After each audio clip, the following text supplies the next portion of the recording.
Assalamualaikum warahmatullahi wabarakatuh. A'udzu billahi minasy syaithanir rajim. Bismillahirrahmanirrahim. Alhamdulillahi rabbil alamin wassalatu wassalamu ala asyrafil anbiya'i wal mursalin. Sayyidina Muhammadin wa ala alihi wa sahbihi ajma'in. Amma ba'd. Sambung sat topik yang seterusnya iaitu baqa'uha qaribatan minal masjid.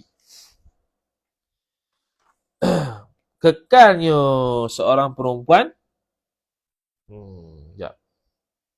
baqa'uha ni menetapnya seorang perempuan qaribatan minal masjid. Hal keadaan dia tu dekat daripada masjid. Jadi sat topik yang seterusnya dia akan bahas berkaitan dengan seorang perempuan yang sedang berhaid. Boleh ke tak dia berdekatan dengan masjid? Bukan masuk masjid, berdekatan dengan masjid. Kalau masuk masjid tu maklumlah, masuk masjid memang tak boleh. Al-mukthu fil masjid haram. Ataupun dia murur fil masjid, dia lalu dalam masjid dalam keadaan takut akan menajiskan masjid. Hukum dia adalah haram. Jadi sekarang ni boleh ke tak orang perempuan yang haid berdekatan dengan masjid? Baqa'ul haid, menetapnya ataupun duduknya orang haid itu, beradanya orang haid itu qaribatan dalam keadaan ataupun qaribatan dekat minal masjid daripada masjid. Wala ba'sa, tidak ada masalah sama sekali. Wala ba'sa sabitun, tidak sama sekali masalah sabit ia lil haidhi bagi perempuan haid. Itu jar majrur. Tu antakuna. Jadi antakuna tu takwil masdar jadi khabar la linafil jinsi. Wala ba'sa, tidak ada masalah sama sekali bagi perempuan haid antakuna, bahawa adalah ia perempuan haid khabar takun qaribatan, berdekatan minal masjid, daripada masjid. Minal masjid jar majrur.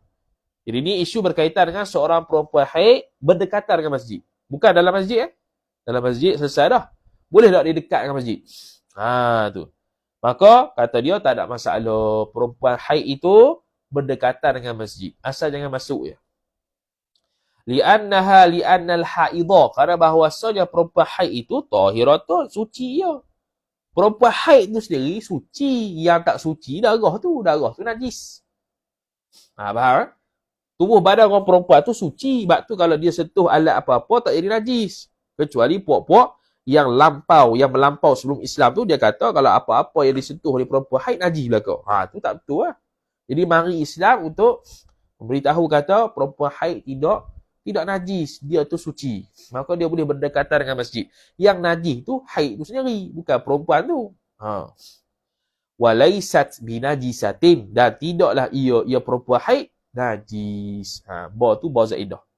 Tak kama taz'umul yahudu, seperti mana berpeganglah oleh Yahudi. Yahudi kata perempuan haid najis. Apa-apa yang disentuh oleh perempuan haid najis belaka. Tu perempuan itu Yahudi. Mari Islam kata tak najis. Faqad kanat, maka sesungguhnya qad litahqiq, kanat adalah ia. Isim kanat Aisyah radhiyallahu taala anha, turajjilu khabar kana, meminyak ia Aisyah akan maf'ul bih ra'sa Rasulillah sallallahu alaihi wasallam, meminyaki rambut Nabi. Ni khidmat Nabi Aisyah. Aisyah tolong sikat rambut, Aisyah tolong minyak rambut. Ni jarang yang dibuat oleh isteri-isteri lah sekarang ni. Kalau pergi kerja tu, tolong butangkan baju suami. Nampak macam manja hak tu. Itu dia panggil kemesraan suami isteri. Kemesraan suami isteri tu perlu diwujudkan. Keintiman suami isteri. Begitu bahasa dia. Antaranya hak ni lah, sikat rambut suami, potong kuku suami, potong bulu, mana-mana. Hak ni minyak rambut Rasulullah SAW. Wahia, dalam keadaan bermula dia Aisyah tu haidul khobar, berhaid ia. Waw tu wawul hal, sahih hal dia kepada Aisyah. Dalam keadaan haid Nabi Sayyidina Aisyah meminyaki rambut Nabi SAW. Minyak rambut janggut dia ke, urus janggut dia ke, cukur misai ke dia, apa-apalah khidmat pada suami. Khidmat pada suami asal hukum fiqh tidak wajib, tetapi itu tabiat perempuan. tabiat asal kejadian perempuan adalah lil khidmah, untuk berkhidmat. Nah, wa Rasulullah sallallahu alaihi wasallam hina dzaka tu dan bermula Rasulullah sallallahu alaihi wasallam ketika itu, ketika Aisyah menyikat atau meminyakkan rambut Nabi tu, mujawirun fil masjid, berdekatan dengan masjid. Okey kan, rumah Sayyidatina Aisyah jadi luar ni masjid. Jadi Sayyidatina Aisyah dalam rumah ni berdekatan dengan masjid. Lepas tu macam mana dia boleh sikat rambut Nabi dalam keadaan Nabi berada berdekatan dengan masjid? Mujawir ni bersebelahan dengan masjid. Maka Rasulullah SAW mujawirun fil masjid yudni laha ra'sahu, mengholor ia Nabi laha bagi Aisyah akan kepala Nabi SAW.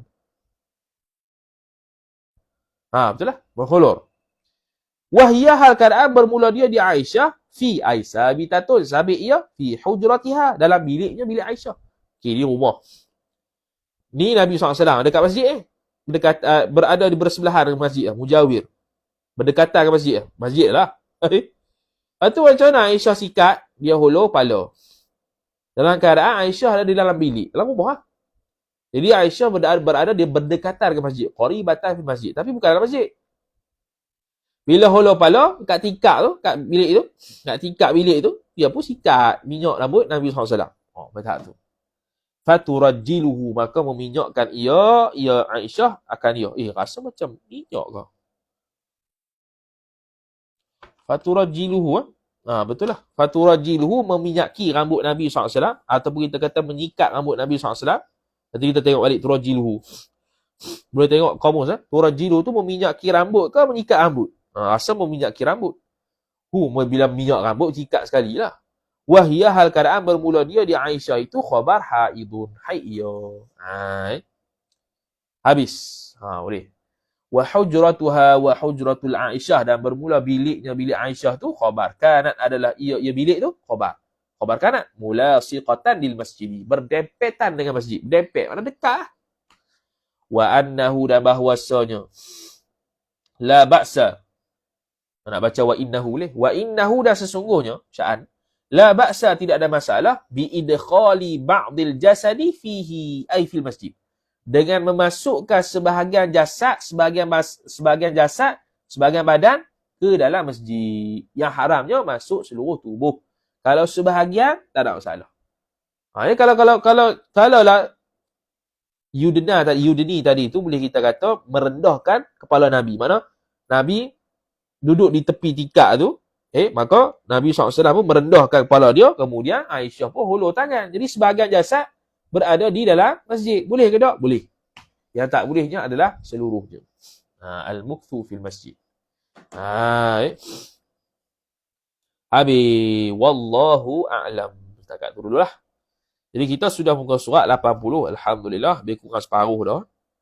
InsyaAllah lah lagi separuh lagi. InsyaAllah ta'ala. Wallahu ta'ala a'lam.